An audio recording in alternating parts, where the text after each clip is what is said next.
सबको सबको good afternoon, क्योंकि 12 बज गया है। Welcome to my YouTube channel.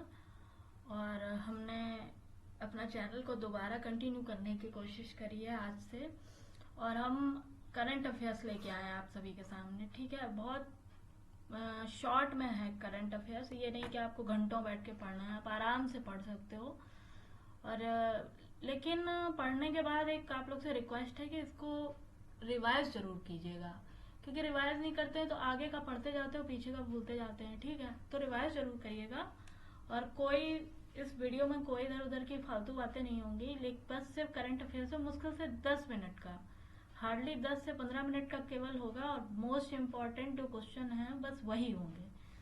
तो शुरू करते हैं, देर नहीं करते किसी भी चीज़ की। आज 8 अप्रैल है और करंट अफेयर्स शुरू करते हैं। 8 अप्रैल 2024 करंट अफेयर्स हिंदी और इंग्लिश दोनों में। इंग्लिश वाले बच्चे, हिंदी वाले बच्चे, किसी को कोई, जितने एस्पिरेंट हैं किसी को कोई प्रॉब्लम नहीं होगी, और ये हर वनडे एग्जाम के लिए इम्पॉर्टेंट है।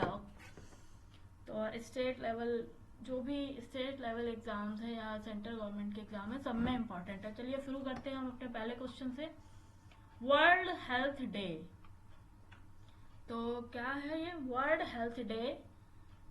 ये आपका सेलिब्रेट कब किया जाता है? 7 अप्रैल को। कल 7 अप्रैल था, तो कल वर्ल्ड हेल्थ डे मनाया गया था, विश्व स्वास्थ्य दिवस। ठीक है, उसके बाद नीचे आ जाइए। संयुक्त, यहाँ से, the United states and Britain have reached an agreement on AI safety testing. देखिए, एआई का आजकल बहुत लोग मिसयूज कर रहे हैं। क्या कर रहे हैं? बहुत ही मिसयूज हो रहा है, मिसयूज हो रहा है एआई का। तो उसके लिए संयुक्त राज्य अमेरिका, जो आपका अमेरिका है, और ब्रिटेन ने एआई सुरक्षा पर इसमें क्या है, आपस में क्या किया है, कोलैबोरेशन मतलब एग्रीमेंट किया है। ठीक है, उसके बाद आ जाओ यहाँ पे कपिल भाटिया।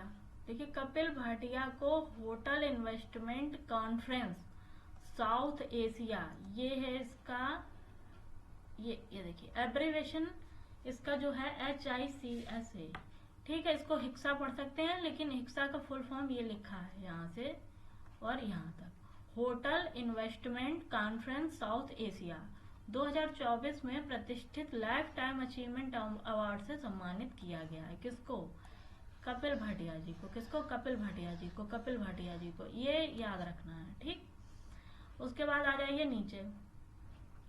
एस्ट्रिड शोमेकर को जैव विविधता पर कन्वेंशन के कार्यकारी सचिव के रूप में नियुक्त किया। किसको? एस्ट्रिड शोमेकर को। शूमेकर, इसको शूमेकर भी पढ़ सकते हो, वैसे तो डबल ओ नहीं लिखा है, फिर भी याद हो जाएगा जल्दी। Astrid Schoemaker has been appointed as the executive secretary of the convention on biological diversity. ठीक है, उसके बाद नीचे आ जाइए। According to EIU report, Singapore is the world best place to do business. मतलब बिजनेस के लिए सबसे ज्यादा अच्छा शहर कौन सा है? सिंगापुर। फिर ये रिपोर्ट जारी की है EIU ने। फिर से देखो हिंदी में, EIU की रिपोर्ट के अनुसार सिंगापुर व्यापार करने के लिए दुनिया की सबसे अच्छी जगह है।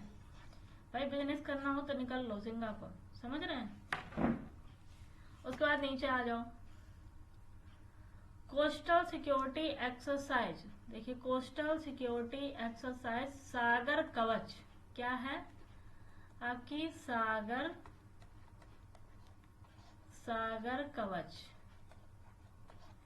सागर कवच जो एक्सरसाइज है वो लक्षद्वीप समूह में आयोजित किया जाएगा। कहाँ? लक्षद्वीप। तटीय सुरक्षा, देखो लक्षद्वीप इस बार बड़ा चर्चा में रहा है। कहाँ रहा है? चर्चा में रहा है लक्षद्वीप। वहाँ मोदी जी गए थे, किनारे टहल रहे थे समुद्र के किनारे, और फिर तो वहीं पे तटीय सुरक्षा अभ्यास सागर कवच लक्षद्वीप आपका क्या द्वीप समूह आयोजित किया जाएगा, मतलब लक्षद्वीप में आयोजित किया जाएगा। सागर कवच याद रखना, क्या? सागर कवच। उसके बाद आ जाओ। अडानी ग्रीन्स है जो, उसने 10,000 मेगावाट रिन्यूएबल एनर्जी को पार करने वाली भारत की पहली कंपनी बन गई है। देखो Adani Greens, Adani Green 10,000 megawatt renewable energy को पार करने वाली भारत की पहली कंपनी बन गई। ठीक है, बिजनेस इन्वायरमेंट रैंकिंग में भारत को कितना स्थान मिल गया है? 51वां। Business environment India has got 51 rank in the business environment ranking 2024। ठीक है, उसके बाद आ जाओ नीचे। आरपीएसजी समूह के उपाध्यक्ष, आरपीएसजी समूह के कौन उपाध्यक्ष?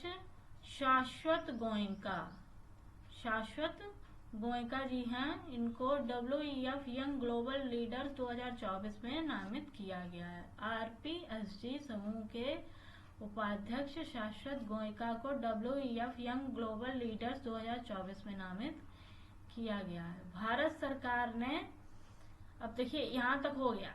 भारत सरकार ने क्या किया है? वर्ष 2000, अच्छा ये देखिए एक टारगेट है। The government of India has planned to eliminate क्या? Urea import by the year 2000। Urea का जो आयात किया जा रहा है अलग अलग देशों से, उसको 2025 तक समाप्त करने के लिए ये टारगेट है, इनका टारगेट है कि हम 2025 तक यूरिया को आयात नहीं करेंगे, मतलब अपने देश में ही ये बनाने का सोच रहे हैं। बस इतनी सी न्यूज। अभी कितना मिनट हुआ है? 6-6.5 मिनट हुआ है। इतनी सी न्यूज आपको पढ़नी है, इम्पोर्टेंट, जो आ सकती है। इसको हम जल्दी जल्दी फिर से रिवाइज करेंगे। क्या? 7 अप्रैल को। अब देखिए हम आपको रिवाइज कराते हैं, ठीक है। 7 अप्रैल को स्वास्थ्य दिवस, ठीक है।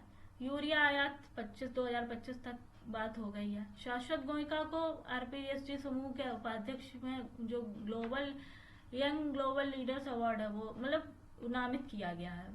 बिजनेस इन्वायरमेंट रैंकिंग में 51वीं रैंक हो गई है इंडिया की, ठीक है। अडानी ग्रीन्स मतलब 10,000 मेगावाट रिन्यूएबल एनर्जी को पार करने वाली भारत की पहली कंपनी बन गई है। तटीय सुरक्षा सागर कवच लक्षद्वीप में होगा। EIU ने कहा है कि भैया EIU ने कहा है कि सिंगापुर में सबसे अच्छा व्यापार हो सकता है, ठीक।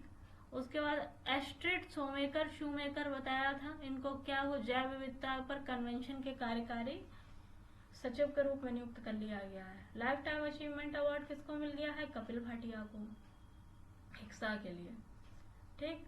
हिक्सा लाइफ टाइम अचीवमेंट। और AI के लिए उसने किसने? अमेरिका और ब्रिटेन ने आपस में समझौता किया है। अब फिर से सुनो, 7 अप्रैल को स्वास्थ्य दिवस, AI के लिए ब्रिटेन और अमेरिका ने समझौता किया है, ठीक। उसके बाद 51वीं रैंक है बिजनेस उसमें इंडिया की बिजनेस रैंकिंग 51वीं है, ठीक है। EIU ने बोला है। सिंगापुर सबसे अच्छा देश मतलब शहर है बिजनेस के लिए। उसके अलावा आपका लाइफ टाइम अचीवमेंट अवार्ड बता ही दिया। और क्या रह गया? इसको 2-3 बार पढ़ेंगे तो अच्छी तरीके याद हो जाएगा, कोई प्रॉब्लम नहीं है, ठीक है। और इतनी ही इम्पोर्टेंट न्यूज़ है आज की। और अगर आपको बहुत ज़्यादा डिटेल्स में पढ़ना है तो आप और भी चैनल्स को फॉलो कर सकते हैं। हम ये नहीं कहेंगे, लेकिन ये वन लाइनर आपके दिमाग में छपा होना चाहिए। ये मतलब ये नहीं कि इधर उधर की एक्स्ट्रा बातें इसमें बिल्कुल भी नहीं है। बहुत इम्पोर्टेंट जो चीज़ें हैं, जो इम्पोर्टेंट कंटेंट है, बस वही है। आप इसको लाइक शेयर क्या ये ज़रूर याद रखिएगा, क्योंकि आप लाइक शेयर और सब्सक्राइब करेंगे तो मोटिवेशन मिलेगा। और मेरा नया चैनल है तो आप समझ रहे हैं उस चीज़ को, ठीक है। तो कल तक के लिए हम सबसे विदा लेते हैं। कल फिर से हम हाजिर होंगे अपना नया करंट अफेयर्स लेके। कल 9 तारीख है, उसका 9 अप्रैल का। जब तक के लिए सबको सबको बाय, ठीक है।